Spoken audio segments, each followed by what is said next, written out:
Bonjour, bonsoir, messieurs, dames. Merci beaucoup d'être là à cette séance d'information publique qui porte sur la qualité de l'air dans le Grand Montréal. Je m'appelle Alexandre Warnet. J'ai le plaisir de présider la Commission environnement et transition écologique de la communauté métropolitaine de Montréal et surtout ce soir le plaisir de nous animer ça un petit peu, pour s'assurer que ça se passe bien ensemble. La séance de ce soir, elle nous offre deux occasions, deux grands objectifs. Le premier temps, c'est de s'informer sur l'enjeu de la qualité de l'air, ses impacts sur la santé, grâce à des présentations qu'on va avoir le plaisir de voir ensemble de la direction de la régionale de la santé publique, oui, de la Ville de Montréal et de la direction de la transition écologique et de l'innovation de la CMM, d'une part, donc premier objectif. Et deuxième élément, ben là, de vous entendre, d'entendre vos points de vue, d'entendre vos expériences, ce qui vous touche, ce qui vous turlupine un peu. Donc, on est là vraiment pour être à l'écoute. Donc, première partie, on va vraiment vous présenter l'information et la deuxième partie, on est là pour vous entendre. Et si on fait ça, c'est parce que vos interventions auront vraiment un rôle clé pour mieux cerner, oui, les attentes et les enjeux concernant la qualité de l'air dans nos communautés du Grand Montréal. Donc, je vous remercie vraiment déjà d'être là ce soir, de vous prêter au jeu de cette soirée d'information parce que vous allez nous aider à faire progresser la question de la qualité de l'air et des défis environnementaux, en fait, du Grand Montréal. Merci beaucoup. Donc, vous voyez la commission devant vous, Commission environnement et transition écologique. Et j'inviterai en fait ses membres à se présenter pour que je ne sois pas le seul à parler devant vous ce soir. On peut commencer par M. Lessardé. Oui, bonsoir, Pierre Lessardblais, maire de l'arrondissement de Mercier-Hochelaga-Maisonneuve à Montréal. Bonsoir, Anne Barabé, conseillère à la ville de Boucherville et je représente l'agglomération de Longueuil ici. Bonsoir.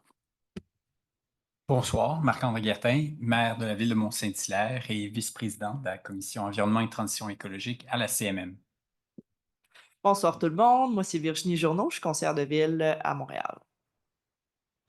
Bonsoir à tous, Mathieu Traversy, maire de Terrebonne. Je représente aujourd'hui donc la Couronne Nord de Montréal à la Commission de l'environnement.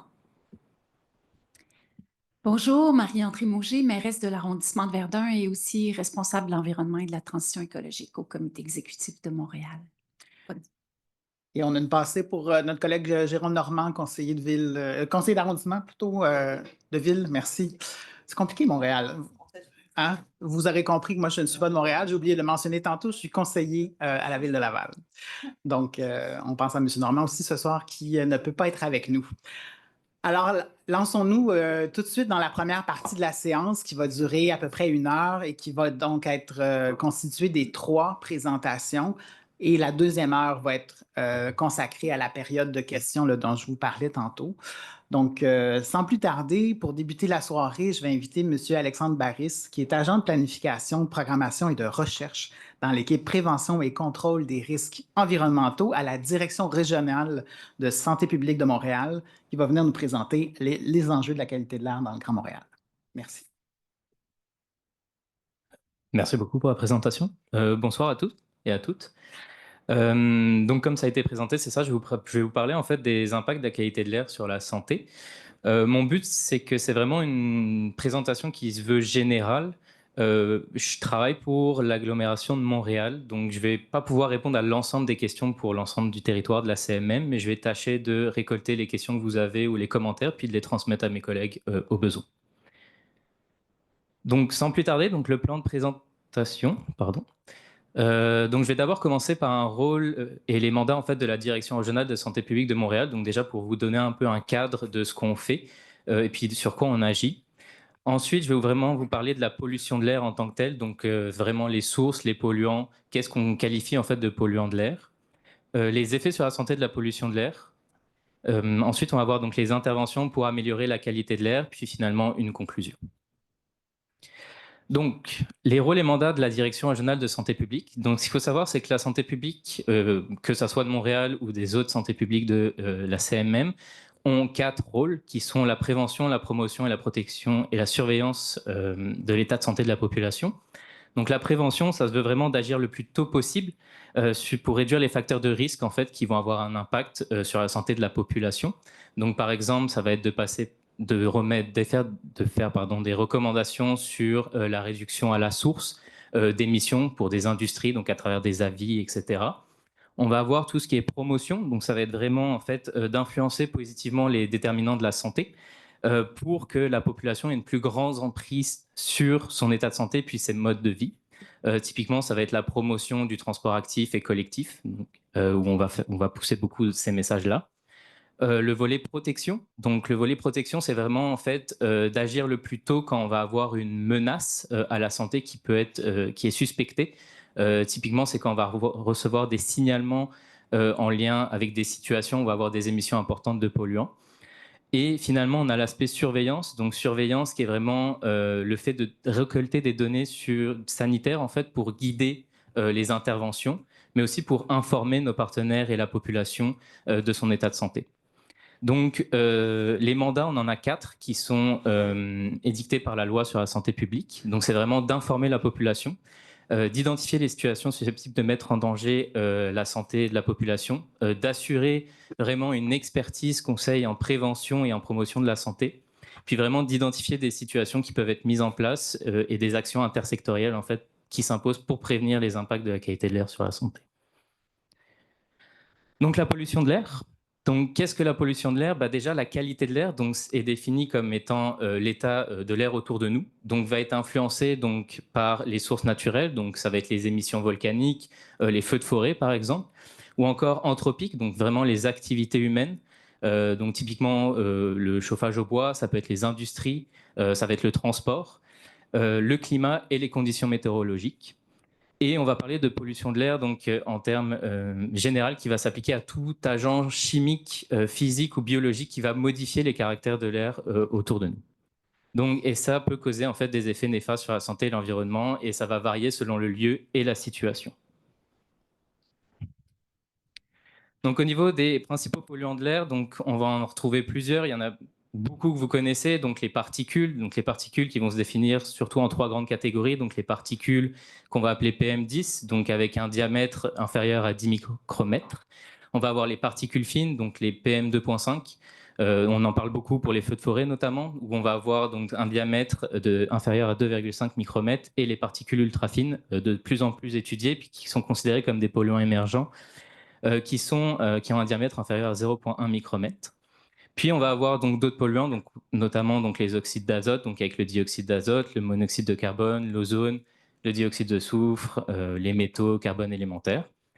Ceux qui sont en bleu, c'est ceux qu'on va retrouver, qui composent l'IQA, donc l'indice de qualité de l'air, mais ceux qu'on va aussi avoir tendance à mesurer systématiquement en continu. Au niveau des sources de pollution, donc on va avoir donc des sources qui vont être lointaines et des sources qui vont être locales. Donc les sources lointaines, typiquement, ça peut être des industries, des mines, ça peut être aussi donc tout ce qui est feux de forêt, éruptions volcaniques.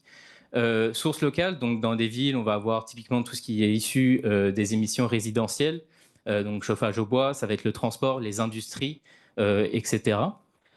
Sur votre droite, vous voyez en fait un diagramme circulaire. C'est les émissions, en fait concrètement le rapport, l'inventaire en fait québécois du ministère de l'Environnement, de la lutte au changement climatique, de la faune et des parcs pour l'année 2022, donc pas pour l'agglomération de Montréal. Donc Fabrice pourra donner plus de détails. Mais concrètement, je vois pas très bien les chiffres. Je vais me tourner. Donc, ce que vous pouvez voir, c'est que notamment au niveau des émissions de particules fines, majoritairement, ça va être des poussières, donc à 62,3% pour le Québec, qui vont provenir en fait des activités de construction majoritairement, ou encore des routes non pavées ou des routes pavées. Donc, le fait qu'on va avoir une remise en circulation, en suspension de ces particules-là. On va avoir aussi tout ce qui est résidentiel, commercial et institutionnel, donc qui va représenter 16,5% des émissions de particules fines. On comprend là-dedans donc bien sûr le chauffage résidentiel, donc qui va représenter 14%. Il faut savoir qu'à Montréal, c'est le double, c'est 30% de la combustion au bois résidentiel en fait qui émet des particules fines, qui est responsable des particules fines. Ensuite, c'est ça, on va avoir donc l'agriculture, puis d'autres secteurs d'activité comme le transport, tout ce qui est industriel aussi, qui vont jouer un rôle. J'ai fait un petit aparté sur les polluants de l'air issus des feux de forêt, donc pour vous donner aussi, on va dire, d'autres informations sur le fait que même une source peut être responsable de nombreux polluants. Donc, il faut savoir que les feux de forêt, la fumée qui va s'en dégager donc, est un mélange complexe de polluants. On peut en avoir beaucoup. Vous avez une liste non exhaustive à côté, mais c'est ça, vous allez avoir du dioxyde de carbone, du monoxyde de carbone, du méthane, donc vraiment des composés organiques volatiles, gazeux, mais aussi des particules en suspension. Donc, notamment, on parle souvent toujours des particules fines. Puis on va avoir des polluants qui vont se retrouver à proximité des sources, notamment tout ce qui est monoxyde de carbone. Puis on va avoir des polluants qui vont se déplacer sous l'effet des conditions météorologiques et qui peuvent voyager sur des centaines ou des milliers de kilomètres, comme les particules fines. Pour vous donner un exemple, en 2023, on a des particules fines des feux de forêt au Québec qui se sont retrouvés en Europe. Donc, pour vraiment vous illustrer la distance que ça peut parcourir. Puis bien sûr, la composition varie spatialement selon plusieurs critères, donc le type de bois qui va être brûlé, de végétation, de matériaux de construction aussi, donc si on a des villages, des maisons ou des villes qui sont touchées, d'humidité, de la température et des conditions météorologiques. Je m'attarde sur les particules en suspension parce que c'est souvent le meilleur indicateur en fait, des dangers de la fumée pour la santé et la principale menace résultant d'une exposition à court terme et à long terme. C'est pour ça que vous allez voir souvent dans nos messages de santé publique quand on parle des particules fines. Au niveau donc des effets à la santé, les effets à la santé donc, vont dépendre de 2 critères. La durée d'exposition, donc ça va être vraiment combien de temps on va être exposé à ces polluants, et les concentrations de polluants. Donc plus on va avoir des grosses concentrations, plus on a de chances de développer des effets à la santé, qui vont se traduire sous 2 formes. Donc soit on va avoir des effets à court terme ou des effets à long terme. Les effets à court terme, souvent, c'est une exposition aiguë, donc très courte, mais avec des très fortes concentrations. Les effets à long terme, ça va être vraiment une exposition plus longue, mais avec des concentrations plus faibles. Au niveau des effets à court terme, je ne sais pas si on voit très bien sur l'image, mais en tout cas, vous en avez. C'est pas une liste exhaustive, ça se veut vraiment une liste qui est basée sur des études qui ont été menées à Montréal. Ça a été publié dans un document donc en 2023 qui recensait un peu ces études-là. Donc concrètement, des effets à court terme, on va avoir donc des troubles cardiaques. Donc on va avoir par exemple une augmentation du rythme cardiaque, de l'hypertension, qui peuvent être produits par plusieurs types de polluants comme les particules fines. On peut avoir des troubles systémiques comme des maladies auto-immunes comme le lupus par exemple. Donc c'est notre organisme en fait, les anticorps qui vont s'attaquer à notre corps au lieu de défendre notre corps. On peut avoir donc des troubles respiratoires, donc typiquement une exacerbation de l'asthme. On peut avoir aussi une augmentation de l'âge chez des enfants ou des adultes qui n'avaient pas d'asthme. Pour vous donner un peu plus d'exemples aussi, pour les feux de forêt, donc en lien avec les particules fines, souvent on va avoir donc des effets irritatifs à de très fortes concentrations. Donc on va avoir les sinus qui sont irrités, les yeux qui sont irrités. On peut avoir de la toux, typiquement. Dans les symptômes un peu plus graves, toujours en lien avec les particules fines, on peut avoir des étourdissements. Puis, on peut avoir encore des effets encore plus graves, mais beaucoup plus rares, qui vont être par exemple des accidents vasculaires cérébraux ou encore des crises cardiaques qui peuvent amener au décès. Donc, on peut avoir effectivement des décès prématurés liés à l'exposition à court terme. Au niveau des effets à long terme, donc on va en avoir plusieurs aussi. Donc, on va avoir donc des troubles dégénératifs, typiquement donc avec de la démence.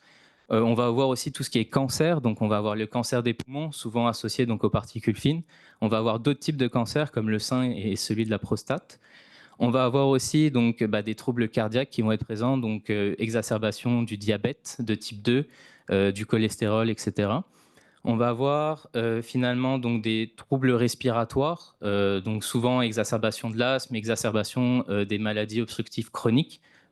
Puis, on peut avoir d'autres effets aussi liés par exemple aux métaux qui sont présents dans l'air, donc qui vont avoir des atteintes sur les reins, les os, puis d'autres organes. Donc, pour les effets de la santé, de la pollution de l'air, donc sur la santé, donc en chiffres, donc ça c'est ce que je vous ai donné comme information, c'est un graphique sur le taux d'incidence de l'asthme attribuable en fait à la pollution de l'air chez les enfants de 1 à 12 ans. C'est pour les particules fines seulement que ces données ont été estimées pour les années financières 2002-2003 à 2022-2023. Donc, le pourcentage moyen de cas d'asthme attribuable à la qualité de l'air, donc PM2.5, ça va être pour le Québec, c'est 16,5% de l'ensemble des cas qui ont été recensés. Et en moyenne, pour Montréal, c'est 20,8%. Montréal a un taux d'incidence d'asthme plus élevé parce qu'on a aussi une quantité de sources plus importante. Donc, on a potentiellement des concentrations plus importantes auxquelles on est exposé. Sinon, au niveau des tendances qu'on peut voir, c'est que malgré tout, le taux d'incidence d'asthme attribuable à la pollution de l'air diminue. On a eu quand même un relent un regain en fait après la Covid, mais ça pourrait être attribuable notamment au fait qu'on a eu une augmentation des activités anthropiques après le confinement. Ça, je me prononce personnellement, ça serait quelque chose à vérifier. Donc toujours dans les chiffres, donc le fardeau de la maladie pour 2018, donc quand je parle de fardeau, ce sont des indicateurs du nombre de maladies ou de décès auxquels on va attribuer en fait un coût économique. Donc pour ce fardeau de la maladie, en fait, il a été estimé sur les concentrations de particules fines, d'ozone et de dioxyde d'azote pour l'ensemble du Canada, puis ça a été fait par Santé Canada. Au-delà des concentrations naturelles. Donc, il faut savoir qu'on va avoir, donc comme j'ai dit, des sources naturelles de polluants et les sources anthropiques vont venir se rajouter donc, à ce bruit de fond qui existe, puis ça a été évalué vraiment pour les concentrations qui se trouvent au-delà de ce bruit de fond. Et bien sûr, donc, en utilisant des relations concentration-réponse, donc des polluants et des symptômes en fonction des concentrations. Donc, ce qu'on peut voir, c'est qu'au niveau de la mortalité, pour l'année 2018, on estime à 17 400 décès prématurés. Donc, quand on parle de décès prématurés, c'est des personnes qui sont décédées avant l'âge de 75 ans. Au Québec, pour 2018, les estimations sont à 4 300. Et le coût économique associé, donc, au niveau du Canada, c'est 139 milliards de dollars. Au niveau du Québec, c'est 34,2 milliards de dollars. Au niveau de la morbidité, souvent on le traduit par jour. En fait, on va le traduire par jour en fait avec symptômes respiratoires aigus ou jour avec symptômes d'asthme. Donc au niveau de l'asthme, ça serait 2,7 millions de jours avec symptômes d'asthme. Au niveau des symptômes respiratoires aigus, ça serait 35 millions de jours. Et au total, on aurait 8100 visites à l'urgence qui seraient liées en fait à l'exposition à ces polluants-là, avec un coût économique associé de 7,3 milliards de dollars. Il faut savoir qu'il y a une pondération beaucoup plus importante sur la mortalité que la morbidité, ce qui explique en partie en fait pourquoi on a un si grand écart en fait dans les coûts économiques associés. L'autre information qui est importante, c'est que 83% à 91% des décès prématurés associés à la pollution de l'air touchent les personnes de 65 ans et plus. Donc, ce qui m'amène en fait à ma prochaine diapo, qui est sur les facteurs de risque. Donc, c'est sûr qu'on va avoir des facteurs qui vont faire qu'on va avoir plus ou moins de risques de développer donc, des symptômes ou même de décéder de la qualité de l'air, de l'exposition à des polluants de l'air. On va avoir donc les facteurs physiologiques, donc bien sûr d'être une personne aînée, donc de 65 ans et plus. C'est pas pour faire de la discrimination, c'est surtout qu'en fait on va avoir une population qui va avoir une prévalence de maladies chroniques plus importante, donc cardiovasculaires ou respiratoires. On va avoir les femmes enceintes aussi, parce que quand on va avoir un changement dans le processus physiologique qui va faire que les femmes vont respirer plus d'air quand elles vont être enceintes. Bébés et enfants d'âge préscolaire de moins de 5 ans. Pourquoi? Parce qu'on va avoir aussi un processus physiologique. Donc, ces enfants-là vont respirer une plus grande quantité d'air pour leur volume comparativement à un adulte. Mais aussi, ils vont avoir un système immunitaire qui est en formation, donc moins efficace. Personnes atteintes de problèmes respiratoires et personnes atteintes de maladies cardiaques, donc surtout dans le cas où elles ne sont pas contrôlées. Donc pour les problèmes respiratoires, ça va être par exemple l'asthme, l'emphysème, les bronchites chroniques ou encore d'autres maladies pulmonaires obstructives chroniques. On va avoir des facteurs périnataux qui vont jouer beaucoup, donc l'absence d'allaitement. Donc il faut savoir que l'allaitement dans les premiers stades de l'enfance est vraiment important dans le sens où ça va venir renforcer notre système immunitaire. Puis ça va venir aussi diminuer les risques de certaines maladies comme le diabète de type 2 dont je vous ai fait mention tantôt. Au niveau des habitudes de vie, bien sûr l'activité physique, mais dans le sens la sédentarité, donc le manque d'activité physique peut être un facteur de risque parce qu'on va avoir tendance à développer des maladies chroniques ou des maladies cardiovasculaires, etc. Mais aussi l'activité sportive pendant des épisodes de mauvaise qualité de l'air. Donc l'exemple que j'utilise souvent, c'est le fait que une personne qui décide de faire son jogging pendant 1 heure pendant un épisode de mauvaise qualité de l'air va respirer 10 fois le volume de polluants versus une personne qui était au repos. L'exposition à la fumée de tabac, donc le fait qu'on est déjà exposé à des polluants, si on a des polluants dans l'environnement, ça vient se rajouter en fait à ces polluants qui sont déjà inhalés par la consommation de tabac. On va avoir aussi donc, des facteurs environnementaux, donc l'importance de la qualité de l'air à l'intérieur, donc que ça soit lié à des sources de combustion, donc chauffage au bois, ou ça peut être lié aussi à des sources qui ne sont pas des sources de combustion, donc ça peut être typiquement des produits de nettoyage, ça va être des moquettes, de la poussière. On va avoir aussi tout ce qui est salubrité du logement, donc avec la moisissure qui peut avoir un impact sur la santé respiratoire notamment. Puis finalement, vivre à proximité d'une source importante de polluants. Donc si on vit à côté effectivement d'un grand axe routier ou d'une industrie, on peut être exposé à plus de polluants. Donc les interventions pour améliorer la qualité de l'air. Donc j'ai fait une petite liste, mais c'est vraiment des exemples. Et les champs d'action sont multiples. Donc c'est vraiment au niveau du transport, par exemple, ça va être de créer des véhicules à faible émission. Donc ça va être de réglementer, par exemple, les constructeurs pour diminuer ça. L'aménagement du territoire, donc considérer de l'implantation de zones tampons autour des industries, par exemple, pour éloigner les sources d'émissions. Les industries, donc ça va être par exemple en mettant en place des technologies de captation des polluants plus performantes. Changement de comportement, donc bien sûr au niveau individuel aussi, donc ça va être d'encourager les citoyens à utiliser le transport en commun par exemple. Des édifices, résidences, réglementer le chauffage au bois en est un autre exemple. Puis gestion des déchets, donc diminuer les incinérations par exemple.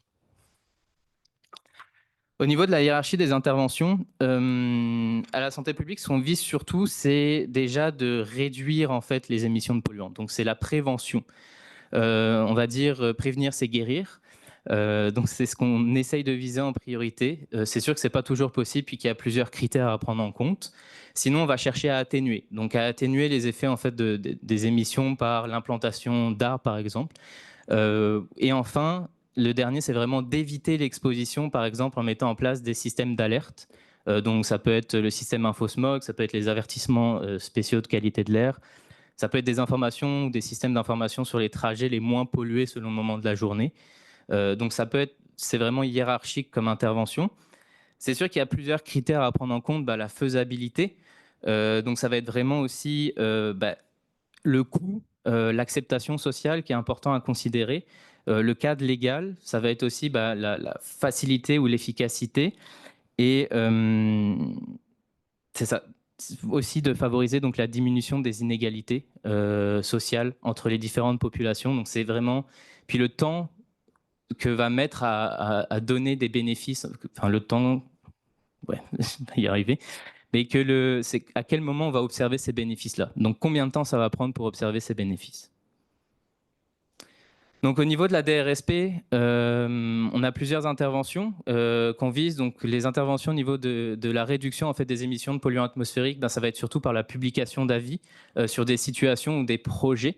Donc, avec nos recommandations, ça va être surtout de participer aussi à des études d'impact sur la santé, donc des EIS, ou encore recommandations en tant qu'expert scientifique sur des plans ou des grandes orientations, donc comme les orientations gouvernementales en aménagement du territoire ou encore le PEMAD pour la CMM.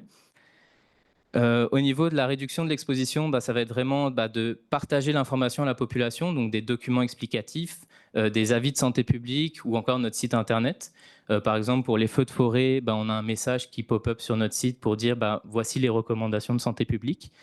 Et on va avoir aussi soutenir nos partenaires. Donc dans par exemple la réception de signalements ou d'événements exceptionnels, on va chercher à informer la population en collaboration avec nos partenaires.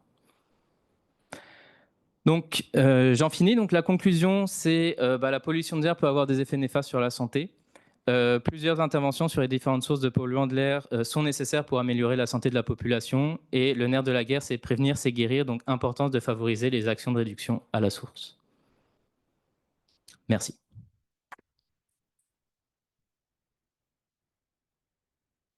Merci beaucoup, M. Barris. Fort intéressant, plein de contenu dans votre présentation. J'espère que vous avez apprécié. J'invite maintenant M. Fabrice Godefroy, qui est chef de division R à la division du contrôle des rejets et suivi environnemental au service de l'environnement de la Ville de Montréal, à venir présenter le bilan de la qualité de l'air 2023. Donc, bonjour à tous. Donc, Fabrice Godefroy, je vais juste faire une petite rectification. Donc, je suis le chef de section de la section R, pas chef de division. Donc, dans la division du contrôle des rejets et suivi environnemental. Comment? Ah, OK. Vous m'entendez bien? C'est bon? C'est mieux là? Oui? Parfait. Donc Fabrice Godefroy, donc je suis le chef de section à la section R, donc dans la division du contrôle des rejets et suivi environnemental du service de l'environnement à la ville de Montréal. Donc aujourd'hui, je vais vous présenter le bilan environnemental 2023 du réseau de surveillance de la qualité de l'air, donc du RSQA. Donc le RSQA, quel est son objectif? Donc l'objectif est de fournir un registre à long terme, donc sur des dizaines et des dizaines d'années, de données fiables, défendables et facilement accessibles en suivant les lignes directrices sur la surveillance de l'air ambiant, donc au niveau du fédéral, donc dans le cadre du programme SNPA, qui est le Surveillance nationale de la pollution atmosphérique. Donc pour ce faire, le RSQA, lui, est composé de 8 personnes. On a également 15 préleveurs ponctuels, 60 analyseurs en continu et tout ça regroupé dans 11 stations permanentes et 2 stations temporaires. Donc au niveau, comment sont réparties les stations? Donc là, vous avez la map au niveau de Montréal, donc avec les 11 stations fixes.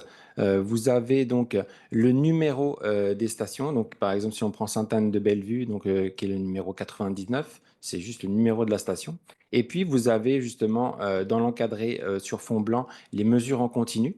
Donc ça, ce sont des mesures qui sont faites avec des analyseurs en continu pour chacun de ces polluants-là.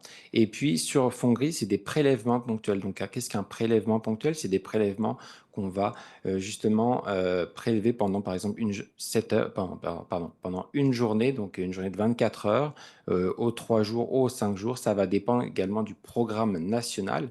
Le but étant de pouvoir comparer après les données avec le reste du Canada pour les autres provinces qui ont également un même réseau comme le nôtre. Au niveau des analyseurs en continu, il faut savoir que là, vous pouvez vous rendre compte que ce soit pour les mesures en continu ou les préleveurs ponctuels, selon les stations, nous avons différents paramètres. Et donc, selon le type de station, donc la typologie, l'environnement de la station, si on a une station industrielle, une station urbaine, une station trafic, on va avoir différents paramètres qu'on ne va pas retrouver dans d'autres stations. Donc, par exemple, la station 99, on a le SO2, les PM2.5, les NOx, l'ozone, mais par exemple, au niveau de la station industrielle Saint-Jean-Baptiste, la station numéro 3, on va mesurer notamment également les BTEX, donc qui sont le benzène, toluène, éthylbenzène, xylène. Donc ça, c'est un exemple parmi tant d'autres. Donc c'est pour ça que pour chacune des stations, vous pouvez voir différentes mesures en continu et différents prélèvements ponctuels. Donc, au niveau des normes et critères, si on regarde à la loupe, donc on va avoir, nous, de notre côté, notre indice de qualité de l'air, donc notre IQA au niveau du RSQA, qui est un indice qui permet justement de vulgariser l'information de la qualité de l'air et de sensibiliser la population. Si on dézoome, on va voir également notre règlement 2001-10, donc de la CMM, de la Communauté métropolitaine de Montréal, pour l'agglomération de Montréal. Et si on dézoome, on va arriver au RAA, donc au règlement sur l'assainissement de l'atmosphère, au niveau du ministère du MLC-FP. Et puis encore plus loin, donc on va avoir au niveau du fédéral les normes canadiennes de la qualité de l'air ambiant, les NCQAA. Donc au niveau de notre IQA, comment il est calculé? Donc on va avoir une valeur numérique et donc on va également avoir un code de couleur. Donc par exemple au niveau du code numérique entre 0,25 on va avoir une bonne qualité de l'air, donc avec un code couleur vert. Jaune ça va être acceptable entre 26 et 50 et au-delà de 51 ça va être mauvais et ça sera en rouge. Donc cet indice-là il est calculé pour différents polluants, donc le CO, NO2, ozone, PM2.5 et SO2. On va le calculer pour chacune des stations. Et puis, le sous-indice qui sera aura le plus grand chiffre, c'est lui qui va déterminer l'indice de qualité de l'air de la station. Ensuite, donc par la suite, là, je vous ai mis justement pour l'année 2023 la représentation donc sur l'année. Donc, on va avoir 55,6% au niveau de bonne qualité de l'air sur toute l'année. Donc, ça fait 203 jours sur les 365. Au niveau acceptable, on va être à 40,5%. Et puis, en termes de mauvaise journée de qualité de l'air, on va être à 3,9%, ce qui représente 14 jours sur l'année 2023. Donc, au niveau du portrait, donc on arrive à 34 jours de mauvaise qualité de l'air, dont 12 jours de smog. Vous allez pouvoir voir justement sur le graphique en bas à gauche l'étendue au niveau mensuel. Donc là, on peut s'apercevoir que pour juin et juillet, c'est là où on va avoir le plus de nombre de jours de smog. Notamment 2023, c'est la saison des feux de forêt historique en 2023. Et puis, on va également avoir 2 jours de smog au mois de décembre. Par rapport à notre bilan de 2022, on a une augmentation de un jour supplémentaire. Au niveau de l'évolution dans le temps, depuis 2017, on va voir justement une fluctuation avec une baisse significative en 2020 avec la Covid, et puis après une augmentation progressive qui se fait jusqu'à 2023.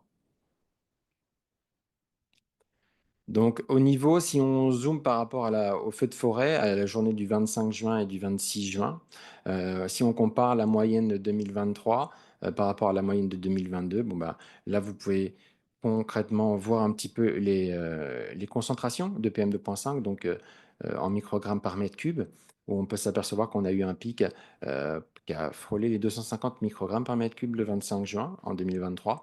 Et puis, alors que le reste, au niveau de 2022, si on compare, on était extrêmement beaucoup plus bas. Il faut savoir que c'est cette année-là où on a mesuré vraiment les concentrations les plus élevées depuis qu'on mesure avec nos instruments les particules fines. Donc, au niveau de l'évolution des concentrations de PM2.5 depuis 2014, là, vous avez un graphique qui vous représente justement les variations depuis 2014, donc avec une diminution de 2014 à 2016. Après, on va avoir une stagnation. Et puis après, avec les feux de forêt, on a à nouveau une augmentation en 2023. Donc là, je vous ai mis un graphique qui est l'évolution des concentrations d'un gaz traceur typique du chauffage au bois, qui est l'évoglucosane. Donc là, la concentration est en nanogrammes par mètre cube. Donc on a la chance à Montréal d'avoir la station 55 à Rivière-des-Prairies et d'avoir un échantillonneur qui nous permet de pouvoir analyser le lévoglucosane. Donc c'est un prélèvement ponctuel, hein, ce n'est pas un analyseur en continu. Et donc là, on voit les différentes variations du lévoglucosane de 2009 à 2019 de notre station au niveau de la réglementation en place. Et donc, on peut s'apercevoir qu'on est parti de très haut, au-delà de 400 nanogrammes par mètre cube. Et puis, on a eu des effets progressifs selon justement la réglementation mise en place. Donc, notamment avec un premier règlement, le règlement 09012, puis qui est devenu le règlement 11018 en 2013. Après, on a eu le programme du remplacement feu vert. Donc là, on voit qu'avec ça, on a justement c'est devenu assez constant au niveau de la concentration de l'évoglucosane à 250 nanogrammes par mètre cube. Et puis après, à nouveau, une baisse progressive avec le nouveau règlement, justement, le 15069. Et puis avec 2019, où là, on frôle justement à descendre à 100 nanogrammes par mètre cube.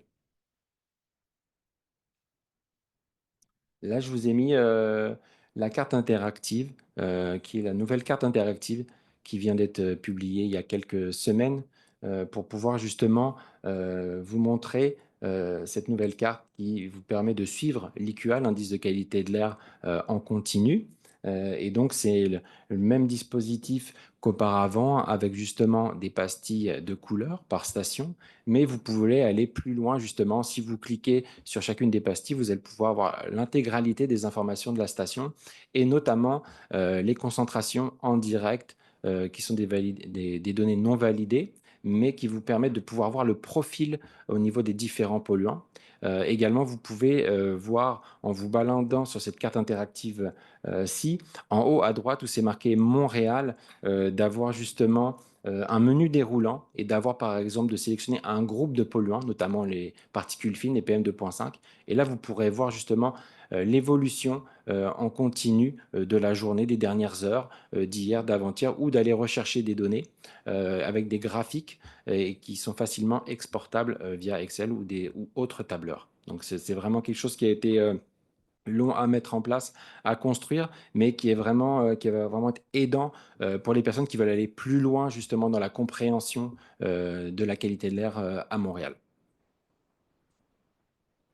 Donc là, je vous ai remis justement au niveau si vous avez des demandes ou des besoins, donc l'adresse email et puis également notre numéro de téléphone ou donc le 514-28-04330 ou le 311. Donc voilà, merci à vous. Merci beaucoup, M. Godefroy, pour cette présentation du bilan 2023 de la qualité de l'air pour Montréal.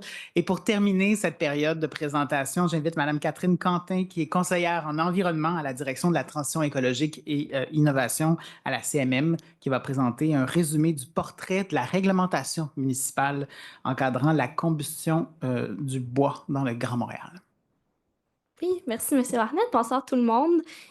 Donc, effectivement, je vais vous présenter un résumé de ce portrait-là qui a été publié le 11 février dernier. Premièrement, ce portrait-là, c'est le résultat des demandes qui ont été adressées aux 82 villes du territoire. Puis à la suite de ça, on a reçu plus de 200 règlements municipaux qui ont été passés en revue, analysés, interprétés. Puis ça a donné un portrait, en fait, qui se découle en 3 volets, soit le chauffage au bois, les feux extérieurs, puis ensuite la cuisson au bois. À l'échelle provinciale, pour commencer, le chauffage au bois, il est réglementé par le règlement sur les appareils de chauffage au bois. En résumé, ce règlement-là, qu'est-ce qu'il veut dire? C'est que les appareils qui sont en vente sur le marché québécois, donc tout nouvel appareil que quelqu'un veut installer, doit respecter soit les normes de l'Association canadienne de normalisation, donc CSA, ou encore de la USEPA du côté des États-Unis. Ces deux normes-là, c'est la norme en fait de 2,5 grammes par heure maximum. Le règlement va tenir en compte des changements ultérieurs si ces normes-là venaient à être resserrées, mais il n'y a pas d'encadrement des appareils existants. Oh, pardon. Au niveau municipal, on va observer des dispositions sur le chauffage au bois, que ce soit dans les règlements de zonage, dans les règlements de construction, sur les nuisances ou parfois aussi des règlements spécifiques sur les appareils à combustion. Puis, dans le Grand Montréal, en fait, il y a 22 municipalités qui imposent un taux d'émission de particules fines sur les appareils, que ce soit les nouveaux appareils et ou les appareils existants.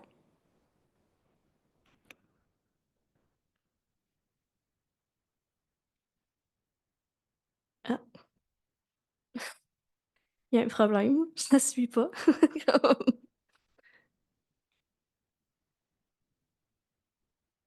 Ben, je sais pas, si on le voit apparaître sur le... Ah.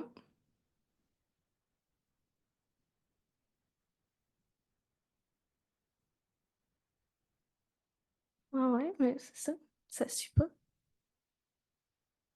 C'est bien ça. On peut fermer le mode présentation. Puis... Pardon?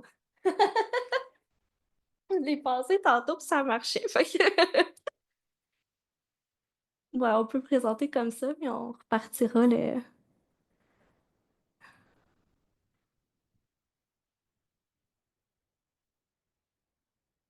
ouais, il manque un chiffre, mais bon, je vais vous le dire à l'oral. En fait, quand je parlais tout à... Oh mon Dieu, je ne reviendrai pas d'un coup que ça rebug. Mais quand je parlais tout à l'heure de 22 municipalités qui ont des normes dans le Grand Montréal, ça se trouve en fait à être les deux parts en rose dans la figure 1. Donc, dans le fond, c'est ce premier graphique-là, la figure 1, c'est la répartition de l'encadrement réglementaire par municipalité. Le chiffre qui nous manque dans la portion turquoise, c'est 60. Mais en fait, il y a 2 observations importantes à retenir de cette première figure-là. Premièrement, c'est qu'en termes de nombre de municipalités, il y en a près d'un quart, donc ces 22-là, qui disposent d'un règlement qui va imposer une limite d'émission de particules fines aux appareils de chauffage au bois. Sauf que ces normes-là sont applicables aux appareils existants seulement dans 13 de ces municipalités-là, donc la portion en rose foncé. La seconde observation importante, c'est qu'en fait, dans 69 des 82 municipalités du Grand Montréal, donc la part turquoise et la part rose pâle, les propriétaires de foyers intérieurs, donc qui en ont déjà un, vont bénéficier d'une forme de droit acquis parce qu'il n'y a pas de norme qui va s'appliquer à leur foyer. Le constat, par contre, il est différent quand on va regarder la figure 2, c'est-à-dire la répartition en fonction de la population. Les 13 municipalités de la figure 1, donc la part rose foncé, représentent en fait 59 de la population du Grand Montréal. Donc, ces 13 municipalités-là représentent plus que la moitié de la population du Grand Montréal. Puis finalement, la part de population qui habite dans des municipalités qui n'ont pas de normes représente 35 %. Si on considère les annonces récentes des villes de Longueuil et de Terrebonne, qui ont un poids démographique important dans le Grand Montréal, on va modifier la figure 2 de la façon suivante, donc la troisième figure que vous voyez à droite. La figure 2, en fait, c'est celle que vous voyez apparaître dans le portrait qui a été publié. Mais si on regarde ce qui a été annoncé par ces deux villes-là, l'ajustement du graphique va se faire, en fait, à la portion turquoise. Donc, dans le fond, la portion des populations qui n'habitent pas dans une ville qui a des normes passe de 35 % à 26 %. Puis, en fait, c'est la part rose pâle, donc les villes qui habitent dans une municipalité qui a des normes pour les appareils, pour les nouveaux appareils, passent de 6 % à 15 %.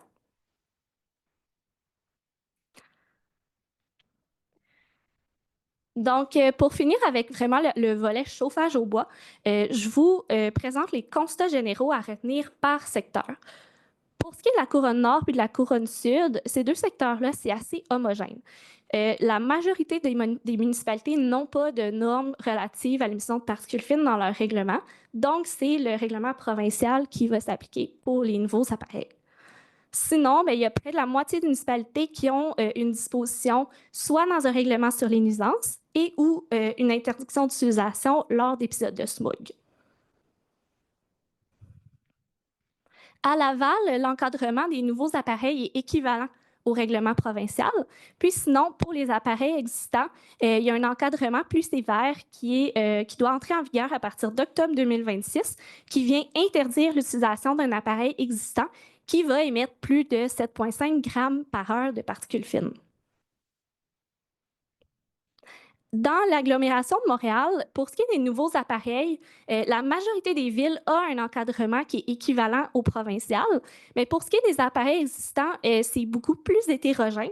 En fait, on a une première partie des villes de l'agglomération qui vont aussi restreindre les émissions des appareils existants à une norme d'émission de 2,5 grammes par heure, donc la même norme que pour les nouveaux appareils.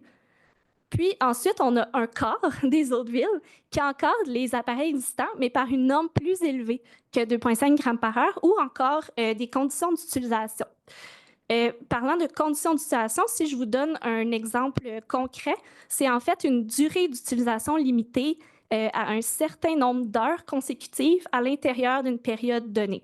Par exemple, ça serait d'allumer un foyer une fois aux 48 heures, mais pour une durée maximale de 6 heures consécutives. Finalement, le dernier quart des villes de l'agglomération de Montréal n'encadre pas les appareils existants.